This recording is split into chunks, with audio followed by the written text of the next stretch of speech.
Al-Quran menyatakan, walaula daf'ullahi nas ba'duhum bi ba'din lahuddimat sawami' wa bi'un wa salawatun wa masajid yuzkaru fiha ismullahi katsiran.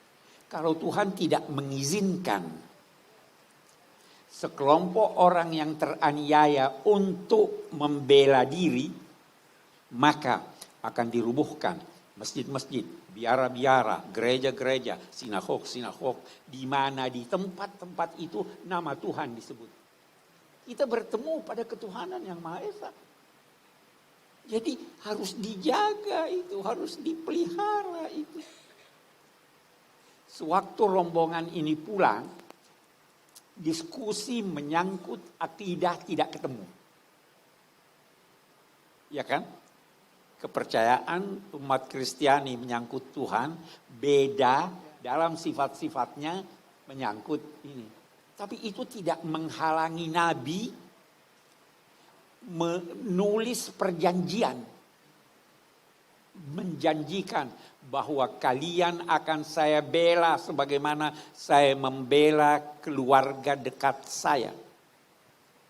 Nabi berpesan bahwa kalau seandainya, dan pesan ini berlaku untuk rombongan dan semua orang Nasrani sampai akhir zaman.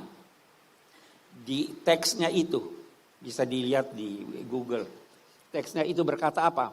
Kalau umat Kristiani membutuhkan sesuatu untuk kebutuhan agama mereka, atau ingin merenovasi gereja-gereja mereka, hendaklah mereka dibantu bukan berupa hutang, tapi pemberian.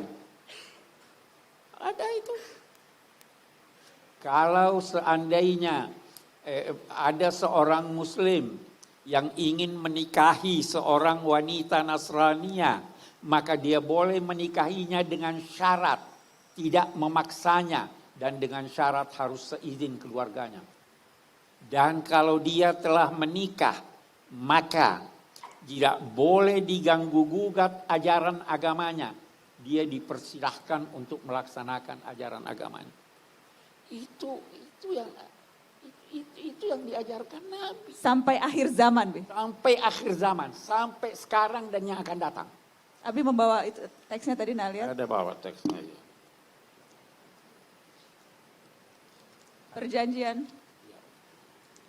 Ini naskah janji Rasulullah Muhammad SAW dengan penganut agama Kristen. Perjanjian Najran ini disebut. Ini agak panjang teman-teman. Mana yang penting Abiko? Yang penting ini tadi sebagian. Ya. Buat para penganut agama Nasrani, bila mereka memerlukan sesuatu untuk perbaikan tempat ibadah mereka atau satu kepentingan mereka dan agama mereka, bila mereka membutuhkan bantuan dari kaum muslimin, maka hendaklah mereka dibantu dan bantuan itu bukan merupakan hutang yang dibebankan kepada mereka, tetapi dukungan kepada mereka dan anugerah dari Allah dan Rasulnya buat mereka. Tidak boleh seorang Nasrani dipaksa untuk memeluk agama Islam. Mereka hendaknya diberi perlindungan berupa kasih sayang dan dicegah segala yang buruk yang dapat menimpa mereka kapanpun dan dimanapun. Demikian janji Rasulullah Muhammad SAW sampai akhir zaman. Di suatu ketika ada penguasa Muslim yang membangun masjid, dia ingin perluas. Di sampingnya ada gereja. Sang penguasa ambil tanah gereja itu dia bangun untuk memperluas masjid. Pada masa Umar ibnu Abdul Aziz, orang-orang Nasrani keberatan. Beliau memerintahkan, kembalikan tanah itu untuk dibangun kembali gereja. Itu 1500 tahun yang lalu. Jadi hubungan itu akrab, sangat akrab. Kita belum bicara bagaimana waktu kaum muslimin tertindas. Mereka minta perlindungan kemana? Ke Ethiopia, ke Habasyah. Dilindungi oleh penguasa Kristen. Kita belum berbicara tentang, karena begini, saya tidak mau panjang-panjang. Agama itu, semua agama, mengajarkan persaudaraan sekemanusiaan. Semua agama. Sayyidina Ali berkata, jika engkau bertemu seseorang, maka Kalau dia bukan saudaramu seagama, dia adalah saudaramu sekemanusiaan. Sekemanusiaan.